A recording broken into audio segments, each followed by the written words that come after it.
Well, before we get in the program, Holly, it's time for this week's Joke of the Week. Okay, what happens to the vegetable in math class?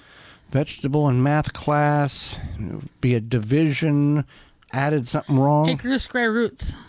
There you go. This week's garden joke is brought to you by Rescue.com. American-made rescue products keep your family, home, and yard protected from pests such as wasps, hornets, yellow jackets, flies, ants, and more. Learn more at Rescue.com. That's RESCUE.com. Well, we're going to talk about DIY crafts from your garden and for your garden. All right, so let's start with for your garden. Okay. And a common one that people will make, whether they do this themselves, maybe they do it like a workshop. Sometimes kids do it at like Vacation Bible School or school itself, etc., is making stepping stones. These are pretty easy to make. You would take to DIY, so you would take some quick concrete, and then a lot of people will take like an aluminum pie plate, or there are kits that you can buy, and you would just fill the aluminum pie plate. At the bottom of the pie plate, people often put like those aquarium stones, the colorful ones, or you could put your own rocks and stones that you found and make the stepping stones. You want to put some type of releasing mechanism in that aluminum tray, possibly like oil or grease or something like that. Well, you probably wouldn't want grease. Oil would probably, there'd be some kind of instructions on the World Wide Web in order to assist you with that. Yeah. So then also garden signs, plant markers are a good one. Well, plant markers, if you want to go the non-pretty way, you can just take aluminum cans, cut 2-inch slits, slices vertically up and down, and then cut the pieces out, and you can write on it, spinach or H55 tomato, and wrap it around the tomato cage or wrap it around a stick in front of the row in which you're planting.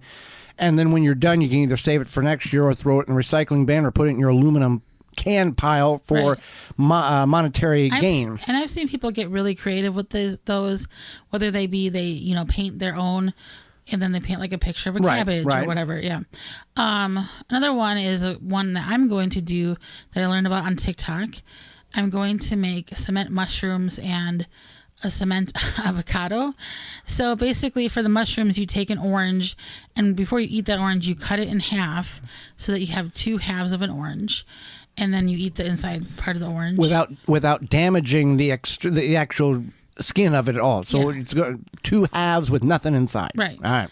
And then you fill that with the Quikrete mix, and then you take a stick that's sturdy, like a dowel, but you can find a stick somewhere, hopefully, and then you put that. I hear the woods are full of them. Yes, you put that in the middle to be your support for the mushroom, and then you paint it. Once it's dry, you peel the orange part off, and then you paint it and make it look like a mushroom. A mushroom. Yeah. Yeah.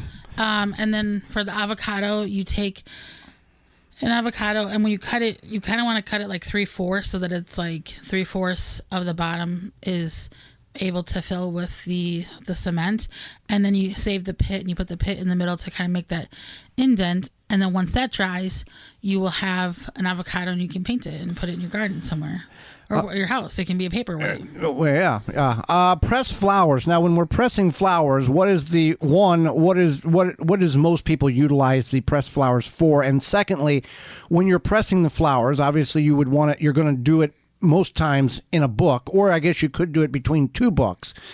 But there's liquid or moisture in these petals or flowers. How are we getting that out without damaging the book that we're pressing it in? Yeah. So for the flowers, the pressed flowers, you can use them for crafts.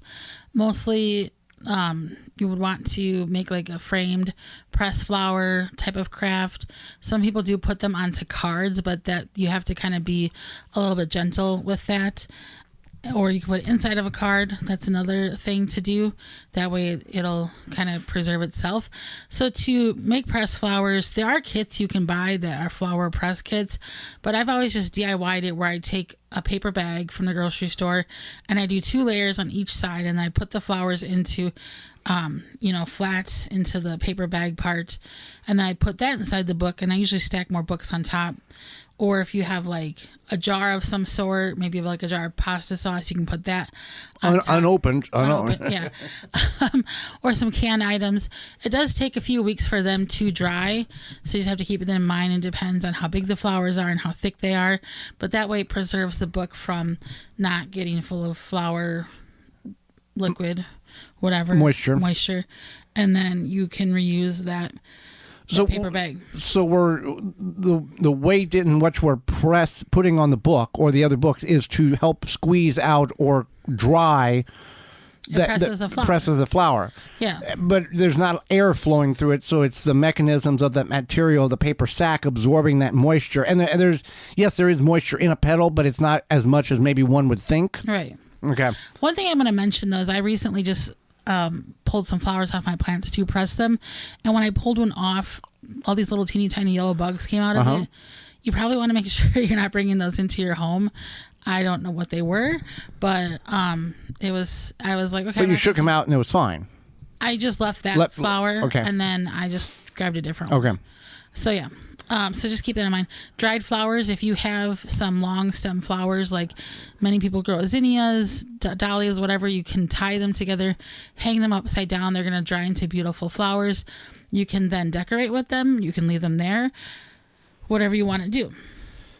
So you can also, I've seen people have these pressed flowers, and then they will put them like in a picture frame, have a backing, put them on the picture frame, put the glass, seal it up, and then that's it. You're never gonna. That's a one of a kind, and it's gonna fall apart if you take it apart. Yeah, it would fall apart. I made something like that for my sister for her birthday recently. I took some nice paper, I put some flowers on there, I put a nice little quote, and now she has a piece of art, a decorative item. Yeah. I did want to mention for the make crafts for your garden, you can do stuff like paint your own garden decor. Many craft stores have ceramic things that you can paint, and then you would want to shellac it to make sure it's safe for outside. And then birdhouses are popular too. You can either build your own birdhouse. You can either build your own. Stop it. Okay. You can either build your own birdhouse, or sometimes you can paint. I can do a goose too. Yeah. A goose's birdhouse. No, they live by the water. They don't live in birdhouses. No, they don't. You're silly. So anyway, those are some more crafts. But yeah, with your statues, whether you want to make sure you shellac them with some type of water repellent, because otherwise that plaster is just going to absorb the moisture, and it'll disintegrate very, very rapidly. Be very sad. Yeah. Brr.